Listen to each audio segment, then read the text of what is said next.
Welcome back. My name is Teresa and I'm very much alive. I have an awful garbage filthy mouth where sometimes, just sometimes, I tend to use the word fuck as a comma. I know. I am amazing. If you're not into that or weird stuff in general, this is definitely not the place for you. Feel free to exit out the video here. No harm, no foul, but I will remember our Tom fondly. Y'all, I'm excited. I have a lot of weird energy today. And those usually make for good videos, so I hope you enjoy this one. But we have a fun size makeup review.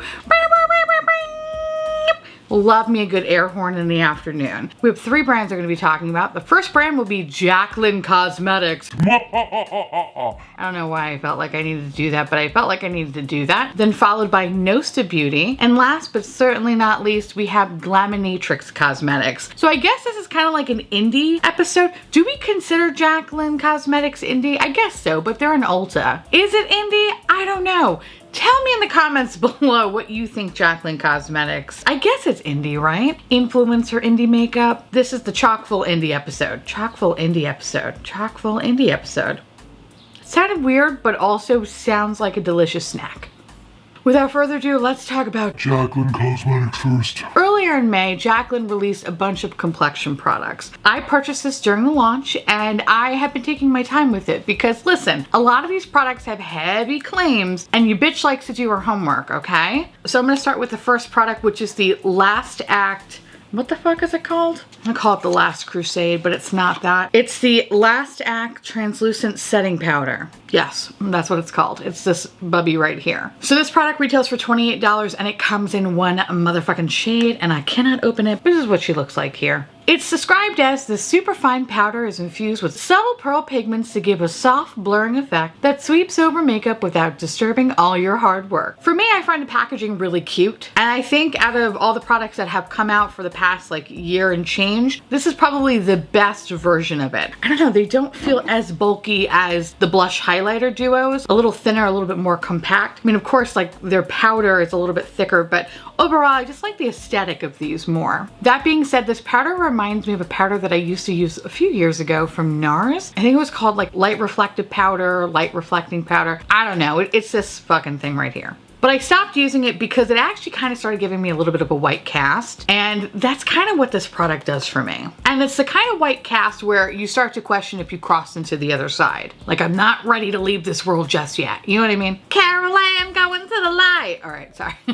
It's funny because I only notice that if I go a little ham with this product. If I use just enough, I don't experience the white cast. If I do go lightly, I find that it definitely blurs my pores around my cheeks. It overall gives my face a very airbrush look, which I really do enjoy. Now, if you have dry skin like me, and if you have dry skin on your nose like I do, I find that you need to go even lighter than that with this product because it tends to stick to every dry fucking patch known to man. Because if you go in with a heavier hand, the damage is done. Your nose looks like it's the star in that wonderful 1999 blockbuster, The Mummy, starring Brendan Fraser and Rachel Weisz. Please know that that comment is really only for Jordan Harris.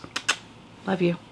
If I use sparingly, it doesn't look so bad, but still not my favorite. I kind of only prefer to just use this powder here, here, here, and then use Chantecaille for my nose. I think my biggest gripe though with this product is that initially it looks fucking great. For the first 6 hours, I look amazing. And then the product starts to settle and I start to get this nice little layer of asbestos on my face. And I start to look like your Aunt Carol's dry cake. The exact cake that she said is Ina Garten's recipe. But you know that bitch is lying. It's Pillsbury, okay? We all can taste it, Carol. Ina wouldn't dare make something like this. So based on the longevity and the possible super terrifying white cast I get and the dryness around my nose, this is okay. I've definitely had worse products, but I've definitely had better products. I think there are far better options, whether it's my child Chantecaille, because bitch, nobody can beat that fucking powder in my eyes. Or even the Creme Shop that has a beautiful setting powder. Those products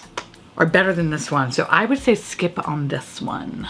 So the next product is the Bake and Brighten Under Eye Powder. These retail for $29. This comes in 5 different shades, and I have lilac and brightening pink. This is described as bake and brighten the delicate under eye area with this color neutralizing powder. Infused with rich shea butter and smoothing banana flour to help lock in moisture. This light white powder counteracts under eye imperfections and sets concealer without creasing for a totally flawless look, just like Jaclyn Hill does. All right, I got questions.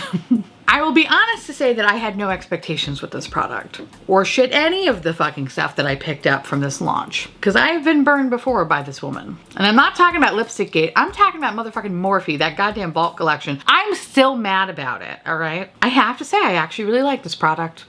I know.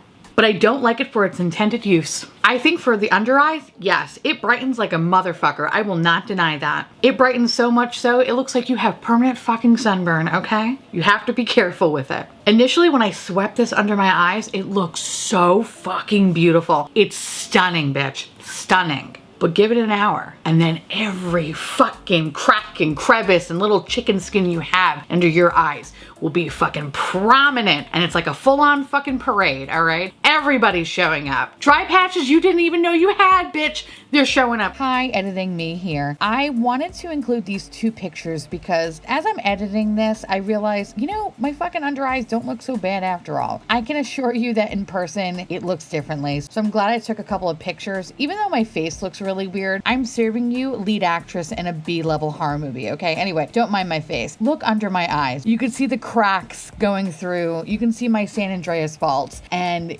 it's not cute, bitch. I wanted to point that out because I feel like in video you can't see the difference, but if you were here in person, you would ask me what is wrong with me.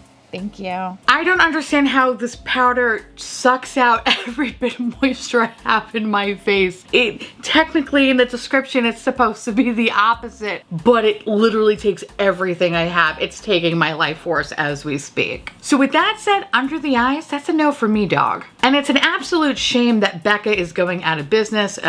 For the love of everything, I really hope so, because if they pull some shit, I will be pissed. But in any case, that powder, that under eye setting powder, first of all, damn you, Mel Thompson, for showing me that. That's 1, okay? 2, I can't find anything that comes close to it. Chantecaille, yes, but it's not as good as Becca. And I was really hoping that this product would be like that, but no, there's something about the Becca powder that really just makes my under eyes very seamless and not dehydrated and not sunken in. It's perfect. It's a perfect little canvas. This, complete opposite. However, this product is great for fucking baking. Something I don't even do, but I find myself doing it because I like the results of it. What I like about this powder on this portion of my face is how seamless and smooth my skin look. This with a combination of the Chantecaille blurring powder, bitch, all bets are off. I am fucking ruling the world. Sometimes I tend to go a little heavy-handed with blush and bronzer. Okay, I can't help it, but I do. And sometimes I drag it down a little bit too far down my face. I get distracted. I'm watching a lot of Real Housewives right now, so I'm kind of distracted when I do my makeup. But in any case, this product is like a fucking magic eraser. If I go a little bit too far down, I take a damp beauty sponge and I just carve out this area. I let it sit for a couple of minutes, brush it away, and it looks like nothing was there. It looks amazing. And it definitely highlights this portion of my face to make me look thinner, which that's what we all want, bitch. Okay? At the end of the day, we just want to give the appearance that we look much better than what we are in real life. However, if I use this powder to set my face, it's not great. It's so brightening that I will disappear into the wall, which is frightening on a whole other level. It doesn't look too good on my nose because again, it kind of hangs onto dry patches. It just looks really good in this portion of my face. Like, I love it for that. Everywhere else, not so much. Actually, I even put it up here too. And I go a little bit ham with bronzer up by my temples. This shit's great. The outer rim of my face is fucking perfect. It's just when it gets to the center here, doesn't like it very much. So for me, this product is awesome if I only use it as a magic eraser or like a jowl highlighter.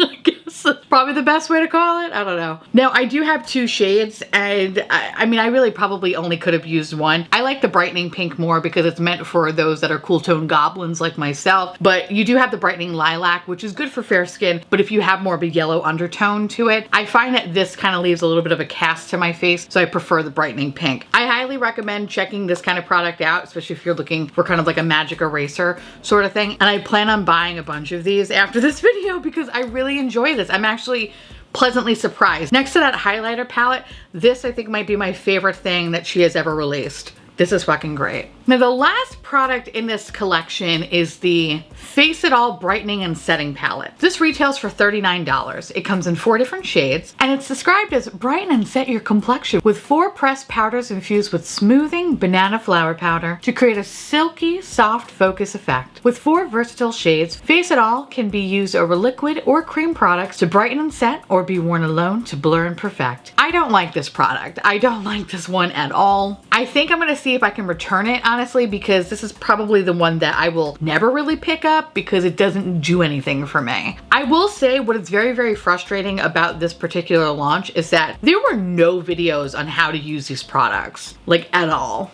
I think there was a couple of Instagram stories, but for the most part, it was like, choose your own adventure, bitch. And I don't like that because I am not a makeup artist. Some of these things don't fucking come naturally to me. I need to see somebody use these products so I know at least like, okay, this is what I'm supposed to do with it. So I don't know if this is user error, which it totally could be, or if this is a ship product. I can't really tell the difference at this point. Like I mentioned, there are 4 different shades. These are definitely ones I cannot use, so I have to use the top 2 shades up here. So I initially first tried to use this palette to set my under eyes, and I went in both with the brush and a damp beauty sponge. If I go in with a damp beauty sponge, it picks up everything underneath. So it picks up the foundation, the concealer, the blah, blah, blah, blah. So it sucks. So then I have to use a brush to try to pat it on. And yes, it is brightening, but then that's it. It does a really amazing job at enhancing my dry skin. I would say more so than this powder. Now, if I try to set my face, if I try to use it with a damp sponge, again, it just picks up the products underneath and it creates like this product buildup and holes on my foundation and concealer. Super not fucking cool. Hate it, hate it, hate it, hate it with a passion. So then I switch over to a brush and I don't think it does a better job than this. So I think this one wins. I don't know, this one, it does a good job brightening, but that's that. It doesn't really do anything else for me. If anything, it does a really amazing job at emphasizing my dry texture. So I talked briefly about this palette. I don't know, was it my last video or 2 videos before? Whatever. It was one of my previous videos. And someone mentioned that I should actually use this as the last step because apparently that looks better. I tried that. Actually, I feel like somehow made it even worse. I have like permanent little lines right here. They're so thick. It's so like cakey. I just want to like pick it off. All right. It really ages my under eye area and sucks out any moisture I may have had there. It's a dry, dry desert. So yeah, so unfortunately this didn't work for me, which is fine. You know, not everything works for everybody, but if you do have drier skin like I do, and you were kind of like thinking about it, I would say skip out on that one. I don't think you need it. So if you were interested in anything from this collection, I would say this is the clear winner, the Fake and Bake, what the fuck is this called? Easy Bake Oven Under Eye Powder. The Shake and Bake powder, this one's fine. Everything else is kind of trash, so I don't recommend picking up the other stuff in this collection. However, I am a dry goblin, so I could be in the minority, but those products didn't do much for me. Anyway, moving on. The next brand I want to talk about is from Nose to Beauty. Look how fucking cute this is, right? So Nose to Beauty is an indie company, and they reached out to me and they were like, hey bitch, do you want to try this? And I said, hey bitch, sure. So I want to say thank you so much to Nose to Beauty for sending this over. So let me tell you a little bit about the Swatch Me Face Palette Volume 1. This product retails for $35. Rewind back to the 80s with our VHS inspired Swatch Me Face Palette. Each of the 5 cream to powder shades are super pigmented and blend easily for retro beauty that will have you reminiscing about the days of shoulder pads, spandex, and big hair, even if you don't remember being there. So this palette contains 5 different shades. First of all, the packaging is fucking cute. I mean, adorable, okay? A little VHS tape, has a nice little mirror, and here is your lovely color story. So this palette contains 5 different shades, but it has 2 different finishes. So I'm gonna break it down by finish. So the shade Fast Forward and Rewind, these 2 guys right here. Fast Forward is described as a shimmery opal with peach and silver micro glitter, and Rewind is described as a shimmery millennial pink with a rose gold shift and multicolor micro glitter. These are fucking sick highlighters, okay? Like, what the fuck is this, bitch? I can't, all right? I am literally trying not to stare at myself in the little monitor, but I can't help it because every time I turn my head, it's like liquid metal sex and I'm in love with it. While there's micro glitter in the formula, it doesn't get all over the place. So you will not experience any glitter bukkake bullshit here. The formula is very, very easy to use and stay into place and dries down incredibly fast, so you don't have to worry about messing your face up, which is lovely. And because the formula does dry quickly, I recommend kind of working pretty fast because it does dry down fast. How I use this product, I lightly topped it over my cheekbones and I use a dampened beauty sponge just to go over it. Of course, you can always blend it out by fingering yourself if you're into fingering yourself. But overall, this is fucking great. I do not have a complaint about it. Even over foundation, on top of powder, under powder, this highlighter doesn't disturb any of the products underneath. There's no sticky residue here. This is pure motherfucking perfection. And no transfer too.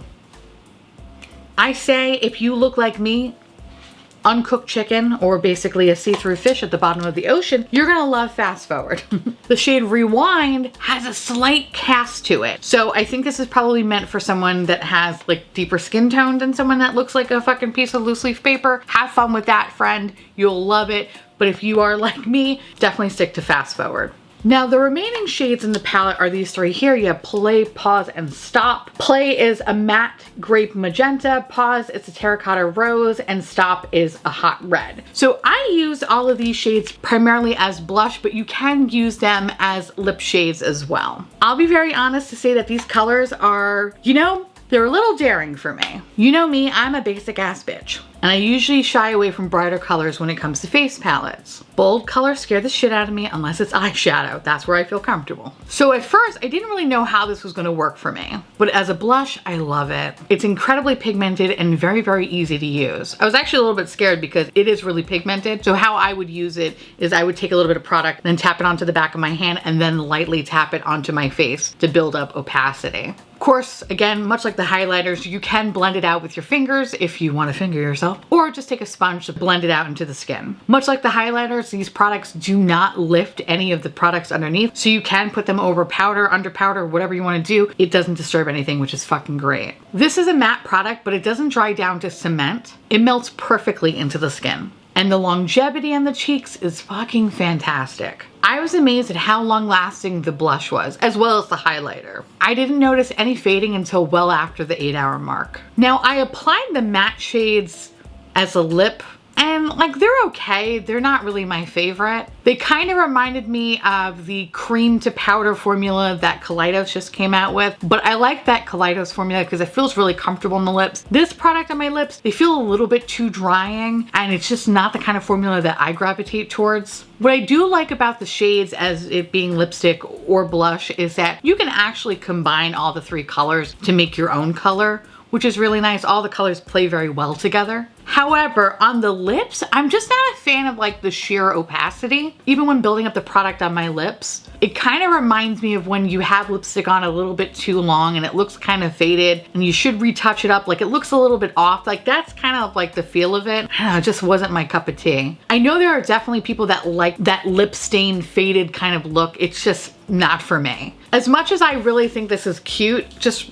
kind of regarding like practicality of it, if you do use this as a lip product, like this is a pretty big palette, right? This is literally the size of my fucking man hand over here. So I don't see myself throwing this in my bag and then kind of reapplying this throughout the day. So for me, I'm really just utilizing purely as a face palette. But I do give them points for making this multi-purpose because I know there's a lot of people that like their cheek products to be lip products and vice versa. So I think that's really awesome because it's something different, but it's something that I know I'm not gonna get use out of. I know I give a lot of shit about items being nostalgic, and it's usually because it's done poorly and it's often a cash grab. Looking at you, Blockbuster palette. But this is pretty fucking cute. It's really, really designed well. And I really love that it looks like a fucking VHS tape. Like, that's fucking so cute. I'm curious to see if this brand in the future will do smaller packaging since it's all about nostalgia. I wonder if there'll be smaller palettes like the size of a cassette tape, for example. Like that would be really adorable. Like a little duo product in that kind of size palette. Because again, this is cute, but this could be a little bit of a pain in the ass to store. Anyway, bottom line is the fucking highlighters in this thing is like, oh, beautiful. And I'm pleasantly surprised with the matte cream products. As someone who is uncooked chicken, these colors for me scare me, but I was able to use them in such a way where they look like nice little pinches of color on my cheeks, and I love that. So I'm very curious to see what else they're gonna be coming out with. Thank you again, Dose of Beauty, for sending this my way. So the last product I'm going to be talking about is the You Beauty palette from Glaminatrix Cosmetics. Glaminatrix did send me this palette, so thank you so much. I have never tried anything from this brand before, but I've always admired them from a distance. And when I saw this being released, I lost my fucking mind because it's very rare to actually see multi-chromes in a palette. And the swatches looked fucking breathtaking. So I was all ready to purchase this, but the brand did reach out to me and ask me if I wanted to try it out. So thank you so much. Now, even though it was gifted, much like the Nose to Beauty palette, I will still give you my honest feedback about this palette. So this palette retails for a whopping $73.39 USD. Yes, this bitch is pricey. This palette consists of 4 multi-chromes, 1 duochrome, 1 metallic, and 6 matte eyeshadow pigments. Now, since there are 4 multi-chromes in this palette, that's why it's pretty expensive. Also, it's an indie brand, so you have to keep in mind that indie brands do not have the same resources as those that are in Sephora. So this palette is currently sold out. I was kind of hoping to do this a little bit earlier, but fucking life gets in the way every time. And I know they recently just did another pre-order, and I was reading on their website that they will continue to make this palette as long as there's enough generated interest. So hopefully this review will help you if they choose to make another pre-order in the future. I absolutely adore the palette's artwork. I think it's really, really cute. I also love that you get this little card with it. If you're unfamiliar with these Aussie slang terms, no worries, we got you covered. So all the names in this palette are Aussie slang, and some of them I've heard, some of them I was like, what the fuck does that mean? I did not know that Budgie Smugglers is tight-fitting Speedo style men's swimwear, and now I know, and now you know, so you're welcome. So when you open her up, you do get this nice full-size mirror right here, and here is your color story. Sorry, it is really dirty because I have been using the shit out of this palette. I'm gonna start with the mattes in this palette first. What is nice about the mattes is that they are incredibly pigmented, but they're not too pigmented where you feel like you're blending and you're blending and you're blending and you're blending to try to soften a look. While pigmented, they're incredibly buildable, which I actually prefer more because I like to control my opacity, but these blend like a motherfucking dream. They work so well with each other, you will not experience any patchiness or muddiness. They are fucking so good. I was really like pleasantly surprised with how fucking awesome these mattes are. I didn't experience any balding, any shadow lifting, nothing. Like, these guys stayed in place. Now there is some kick up and some fallout in pan, but if you do experience any fallout, it's incredibly easy to clean. And I have to say, my favorite shade is the shade Struth, which, what does Struth mean again? Struth means, oh, uses an exclamation. Struth, mate, you flamin' gala. For my Australians, I am so fucking sorry. Flaming gala means someone who's a bit of a fool. I'm a flaming gala. Okay. Anyway, this yellow, bitch. It's very hard to come by a good yellow. And I'm always on my quest for yellow. And this is a good motherfucking yellow. Actually, all the yellow tones in this palette, because even the one next to it, whoop whoop, whoop whoop, which is probably not how you say it. What does whoop whoop mean? A location outside your local area, more particularly a rural town or district far from the city. Someplace out in whoop whoop. Oh, that's cute. In my head, I thought you all were saying whoop whoop, but it's like whoop whoop. Okay. Anyway. See, this is a fun palette. I love it. The yellow is just, it's so fucking good. The red is fantastic as well. And this blue shade Fair Dinkum, so fucking good. It's so good as an outer corner shade. Oh my God, I love it. There isn't a bum matte in this whole palette. It's fantastic. I do not have a bad thing to say about them. Now this is where I get a little confused. In this palette, you have a duochrome, a metallic, and 4 multi-chromes. Unfortunately, on the site, it doesn't tell you which one is which. So that being said, I feel like I see 3 multi-chromes in this palette that I can successfully identify as multi-chromes, which is G'day, Flaming Gala, and Old Mate. So this one, and that one. The shade Strya has the potential to be a multi-chrome, but I think it's a duochrome, and I believe the shade Chalkers is the metallic shade, or is it Whoop Whoop? I don't know. I feel like this is the SATs all over again, and I just took some drugs accidentally, and now I don't know what the word what means, okay? It's a mind fuck. In any case, let me talk about the multi-chromes that I believe are multi-chromes. There is a little bit of kick up, but overall they're very smooth. These kind of actually remind me a little bit of like the Terra Moon multi-chromes that I have. was it like the Cosmic Chameleon shadows or whatever the fuck they're called. They kind of give me that same kind of a feel to them. I've been using this palette for a bit now, and like, while they're not my favorite multi-chrome of the land, they're still really fucking good. They adhere to the eye really good with glitter glue, and they had amazing longevity because of it. They were easy to blend, and I didn't experience any cracking or fading or flaking when wearing these shadows. The other three shadows, which is Straya, Whoop Whoop, and Chalkers, these are great as well. I honestly do not have any complaints about them. Sure, there is a little glitter bukkake, and the fallout with the shimmer metallic shades, they're not the easiest to clean, but they work very, very well with each other. I actually love the fact that no matter if it's a multi-chrome or a metallic shade, you can combine the colors to really make beautiful gradients with it. And with applying glitter glue to those shadows, again, didn't experience any issues, didn't have any spicy butthole effect. So rest assured, there's no wrinkly labia texture to be found. I found them to be incredibly pigmented, but some of them did require to be built up a little bit, like the shade Flaming Gala, just a little bit because it's like a lighter multi-chrome. And the same actually goes for Whoop Whoop. That one I felt like I had to build up just a little bit to a fuller opacity. The shade Chalkers, this fucking lavender is sickening. Sickening, bitch. It's so pretty. I feel like a prom queen. I fucking love it. I think that's what I really love about this palette. This is a fun color story. I like how I can create various looks and never feel like my options are limited. Yes, this is a pricey palette, but in my eyes, you're getting a bunch of different finishes that you normally don't find in palettes. You don't come across something like this every day. And the fact that this is handmade, blows my mind, because this is better than most of the shit that's in the big box stores. Think about that. So I'm very intrigued to check out other palettes and other singles from this brand, especially the mattes. The mattes were like surprisingly fucking, like they were so good. Like I love the shimmers, the multi-chromes, metallic. Like I love that too. The mattes, I was like, damn, these are fucking great. So while this palette was sent to me technically, if I did purchase this, I wouldn't be disappointed. This is totally fucking well worth the money in my opinion. Now I want to hear from y'all. Let me know how you feel about these products. If you have them, if you hate them, if you love them, let me know, because I love hearing from you. And with that said, I want to say thank you so much for watching. I truly appreciate it as always. Feel free to like, comment, hit that subscribe button, it's free, and hit that bell icon for notification of all my future posts. Follow me on Twitter, Instagram, Patreon. To all my beautiful, wonderful patron bubbies, thank you so much for keeping this delicious, disgusting, filthy garbage boat afloat. I couldn't do without you. I love your adorable little delicious faces, and most importantly, I love your budgie smugglers. It's kind of awkward, I know, but whatever. I love them, and I love looking at them. If you want to know what is currently on my face, along with where to get all of these wonderful products, everything will be listed in the description box below. And I'll see you little mates later. Bye.